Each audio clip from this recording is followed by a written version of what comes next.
All right, let's tackle this question up here. Now, the first thing we're always going to do, everybody, is read the question sentence first. So what we see right here is it says, how many cups of oil were used in total? Okay, there we are. How many cups of oil were used in, what's that really massive keyword that we see here right at the end, everybody? Yeah, it's that big word total.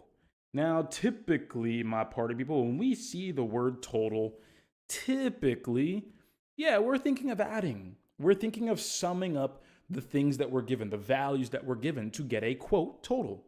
So let's now understand the information that's really presented to us. Let's see if we can add these up together. So it says a restaurant used 2/4 of a cup of oil in the morning and 2/8 of a cup in the afternoon. How many cups of oil were used in total? Okay, so if I read that correctly, it looks like we have this much oil and this much oil there.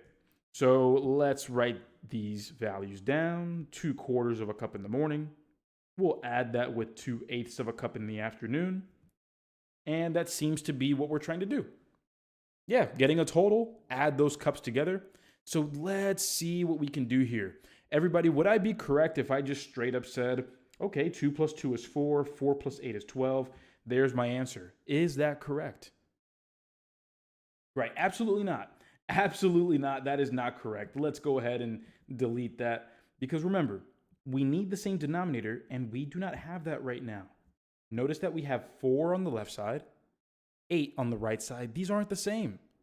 So to make these the same, we have to get what's called the least common denominator.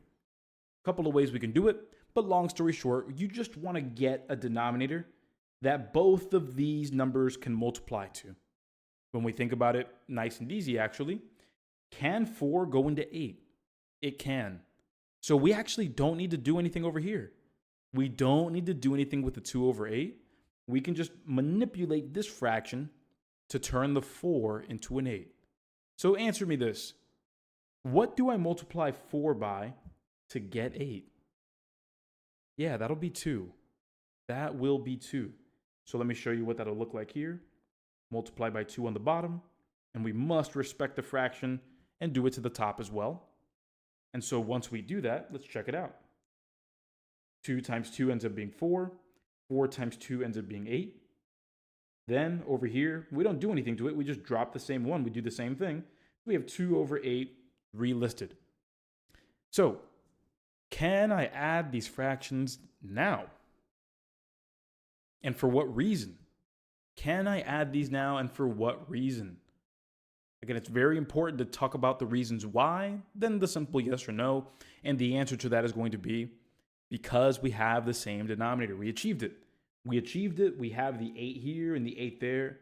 So now I can add. And when we add, 4 plus 2 gives us 6. And remember, we keep the denominator the same out of 8. So there's our math. We're done. 6/8. But when I take a look at my answer choices, I don't see that answer here. What am I left to do? What did I forget to do?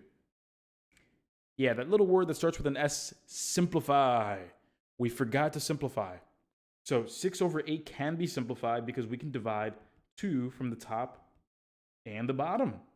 We can do that. And so 6 divided by 2 gives us 3.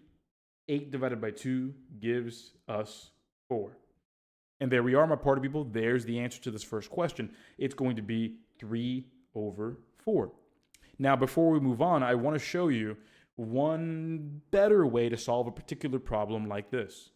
So let me actually write down the addition one more time to really prove to you how cool math can actually be if you know what to look for. Everybody, we have 2/4 plus 2/8.